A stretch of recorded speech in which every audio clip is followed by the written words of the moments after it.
masasabi natin i-influensya sa tanas? Ano nga ba yung mga bagay na dapat na natin alisin sa ating mga buhay? Ito po yung ating alamin sa video na ito. Maraming bagay dito sa ating mundo na masasabi natin merong influensya ni Satan.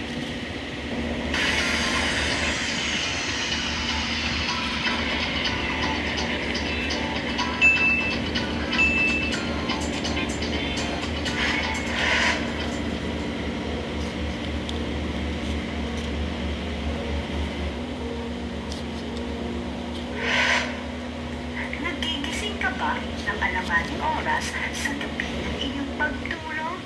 Mula 1 a.m. hanggang 5 a.m. at lalo sa 3 a.m. o ang tinatawag nating rich hours. May iba't ibang kahulugan o mensahe kung bakit ang isang tao ay nagigising